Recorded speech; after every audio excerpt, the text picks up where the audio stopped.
Bom dia, turma. Na aula de hoje nós estudaremos o cone. Então aqui, nós temos aqui do lado esquerdo, vamos fazer a construção de um cone. Então, para a gente ter a construção de um cone, a gente tem que observar algumas coisas. Como, por exemplo, nós temos um plano, tá? Vamos chamar esse plano de alfa. Então, nós temos um plano aqui. E desenhado nesse plano, nós temos um círculo.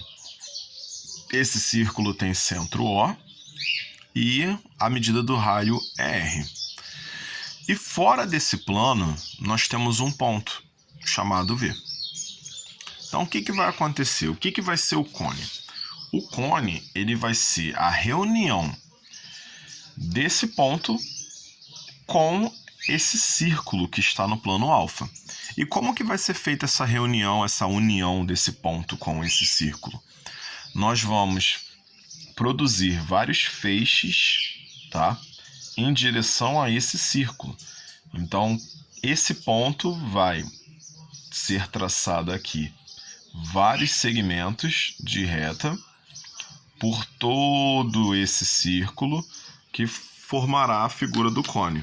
Então, aqui, ó, se a gente traçar esse segmento aqui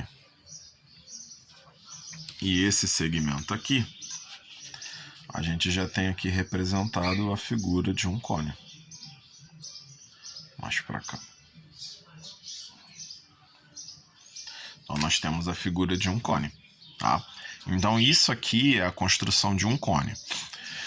Dentro dessa construção de um cone, nós temos algumas coisas que a gente devemos levar em consideração.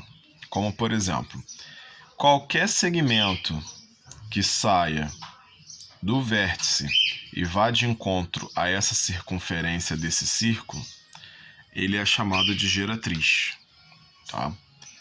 Então, qualquer segmento que fizer isso, saiu do vértice e encontrou a circunferência, é uma geratriz. A altura, ela vai obedecer uma regra bem específica. Ela vai ser a medida do vértice até o centro. Lembrando que, se por um acaso esse segmento for perpendicular, ou seja, se esse segmento aqui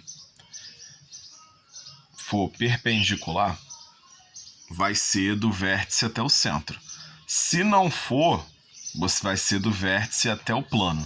Então, nesse caso aqui, ó, se a gente seguir o esquadro, a gente vai ver que se for seguir o esquadro, não vai bater no centro, tá? Então, aqui a gente já sabe que não está perpendicular, né? O centro não está perpendicular ao vértice. Então, aqui, ó, vamos fazer um ângulo de 90 graus aqui.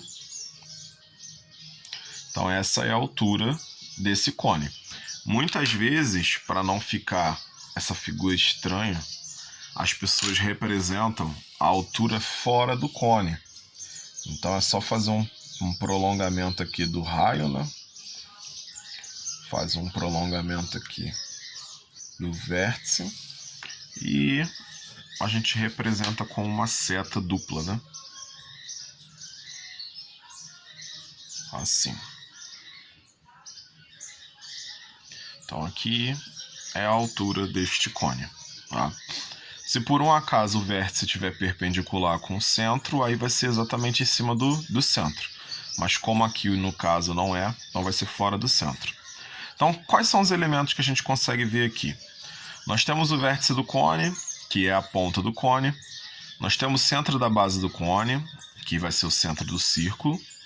Nós temos a geratriz do cone, que é qualquer segmento que sai do vértice e vai de encontro à circunferência.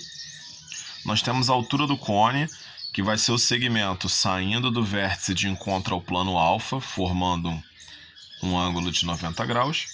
E nós temos o eixo do cone, que vai ser a medida do vértice até o centro. Então, quando o eixo do cone, ele vai ter duas posições, tá? Ele vai ter a posição em que ele fica perpendicular. Então, aqui, ó, você tem o vértice e você tem o centro. Ele vai estar perpendicular quando formar um ângulo de 90 graus. Ou ele vai estar inclinado, que é o nosso caso ali, né? ele não está formando um ângulo de 90 graus, tá? Forma qualquer um outro ângulo. Então, vértice aqui, centro aqui.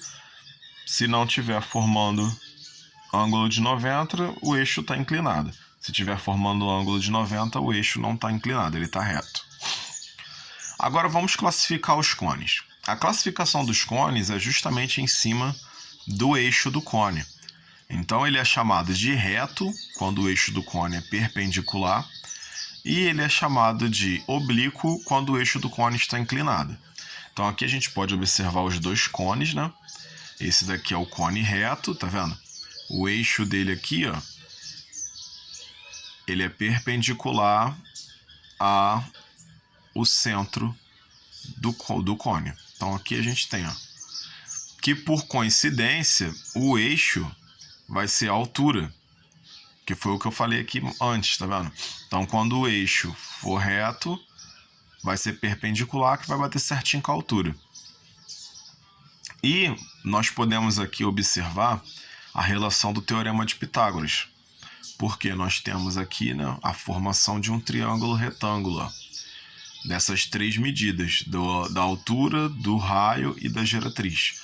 Então a gente vê a formação de um triângulo retângulo, aonde no cone reto a gente pode aplicar o Teorema de Pitágoras, que a geratriz ela vai ser a hipotenusa desse triângulo, né?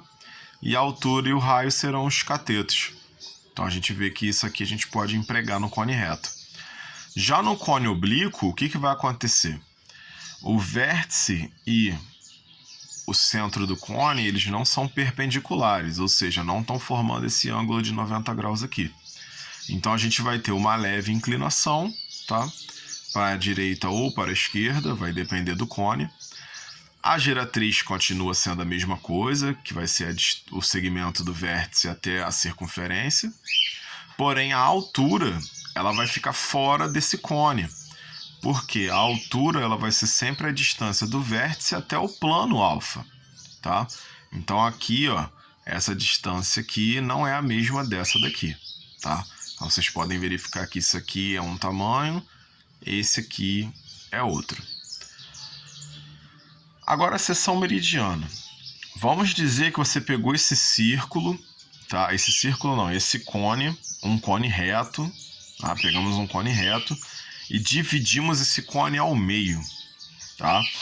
Então a gente vai ter isso aqui, ó. Dividimos o cone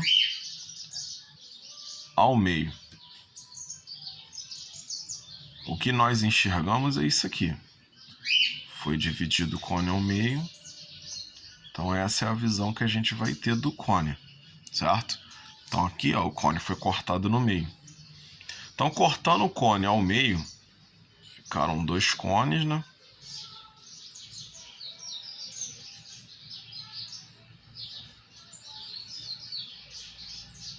Nós vamos ter dois cones aqui, porque cortou ao meio. E essa parte aqui que foi cortada, como a gente pode observar aqui, ela vai formar um triângulo, né? Então você exclui essa parte aqui de baixo, você vai ter somente um triângulo aqui. E o que vai ocorrer?